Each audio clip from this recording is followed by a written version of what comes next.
నమస్తే, నేను Maruthi Ram. One voice న్యూస్కు స్వాగతం.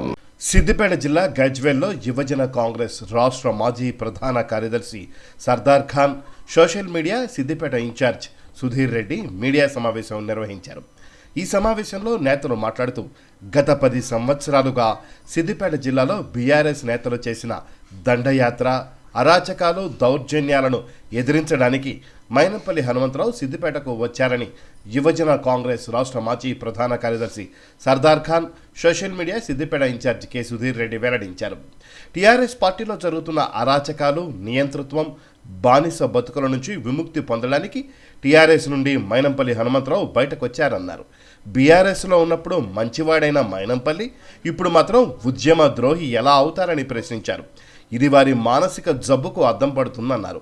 గజ్వేల్లో ఉద్యమ ద్రోహులెవరో ప్రజలకు చాలా స్పష్టంగా తెలుసని, గజ్వేల్లో ఉద్యమం కోసం మొదటి జెండా పట్టుకొని సొంత పెన్షన్ డబ్బులు పెట్టి ఉద్యమాన్ని ముందుకు నడిపించిన వంటేరు నారాయణ రెడ్డికి చేసిన మోసం బీఆర్ఎస్ పార్టీదన్నారు.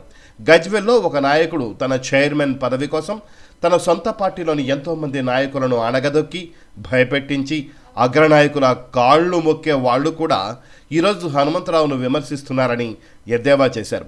బీఆర్ఎస్ నేతలు గత చరిత్ర తెలుసుకోవాలని, బీఆర్ఎస్ పార్టీ నేతల ఆస్తులు, అంతస్తులు ఎలా పెరిగాయో ప్రజలందరికీ తెలుసని, అది బీఆర్ఎస్ పార్టీ నేతలు గత 10 సంవత్సరాలుగా చేసిన అరాచకాలు, దౌర్జన్యాలకు నిలువెత్తు నిదర్శనమన్నారు.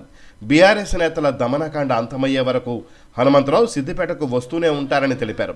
ఈ కార్యక్రమంలో అందీపూర్ బాలాగౌడ్, శ్రీగిరిపల్లి గణేష్, మహమ్మద్ రాయిజ్ తదితరులు పాల్గొన్నారు.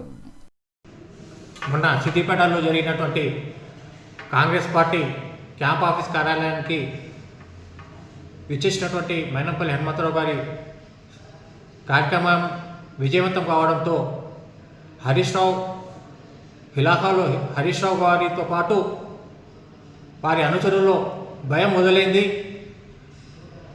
సిద్దిపేట గడ్డ మీద త్వరలోనే హనుమంతన్న నాయకత్వంలో కాంగ్రెస్ పార్టీ జెండా ఎగిరబోతుందని వాళ్ళ భయంతో ఈరోజు ఆ సభ పైన, ఆ ర్యాలీ పైన ఈరోజు టీఆర్ఎస్ నాయకులు ఇష్టం వచ్చినట్టు మాట్లాడుతున్నారు. టీఆర్ఎస్ నాయకులకు ఒకటే సూటిగా ప్రశ్నిస్తున్నాం.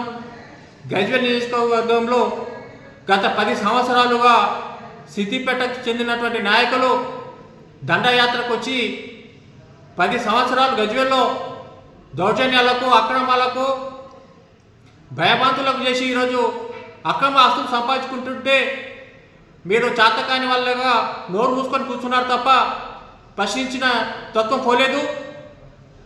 ఈరోజు మాత్రం మీరు ఇష్టం వచ్చినట్టు మాట్లాడితే ప్రజలు హర్షించారని ఈ సందర్భంగా తెలియజేస్తున్నాం.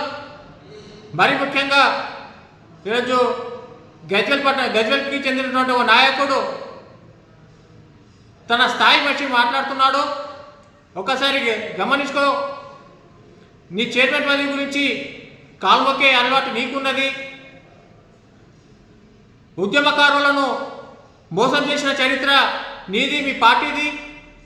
గజ్వేల్లో తెలంగాణ ఉద్యమ సమయంలో మొదటి జెండా పట్టుకున్న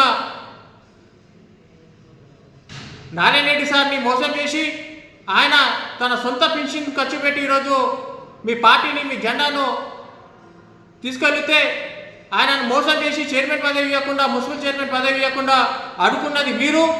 మోసం చేసే చరిత్ర మీది. ఈరోజు హనుమంతన్న గురించి మాట్లాడుతున్నాడు ఆయన రౌడీ అని. అరే వెదవల్లారా, హనుమంతన్న కాంగ్రెస్ పార్టీలో రాకముందు మీ పార్టీలో ఉండే, మీ పార్టీలో ఉన్నప్పుడేమో మంచోడు, మీ పార్టీలోకి పోగానే ఒక రౌడీ అని అనడం అది మీ విజ్ఞతకు వదిలేస్తున్నాం. మరి ముఖ్యంగా ఒకటే విషయం చెప్తున్నాం. గత 10 సంవత్సరాలుగా సిద్దిపేట జిల్లాలో మీ పార్టీ నాయకులు చేసినటువంటి అరాచకాలు, దౌర్జన్యాలకు అంతం పలకటానికే ఈరోజు కాంగ్రెస్ పార్టీ నుండి ఒక ముఖ్య నాయకుడిగా మైనంపల్లి హనుమంతన్న కాంగ్రెస్ పార్టీ కార్యకర్తల మనోధైర్యం ఇవ్వటానికే వస్తుండు. నిన్న మొన్న వచ్చిండు, ఈరోజు వస్తాడు, రేపు కూడా వస్తాడు.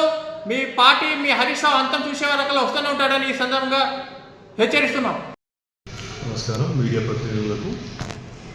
మొన్న హనుమంతన్న తీసుకున్న ప్రోగ్రాంకి భారీ ఎత్తున సహకరించిన కాంగ్రెస్ కార్యకర్తలకు ప్రజలకు పేరు పేరున ధన్యవాదాలు. ఈ జరిగిన ర్యాలీని చూస్తుంటే వచ్చే ఎలక్షన్లలో ఎంపీ మనం అనుకున్న కాంగ్రెస్ పార్టీ రేవంత్ రెడ్డి ఇచ్చిన పిలుపు మేరకు 13 స్థానాలు మనం గెలిచే అవకాశం స్పష్టంగా కనిపిస్తుంది.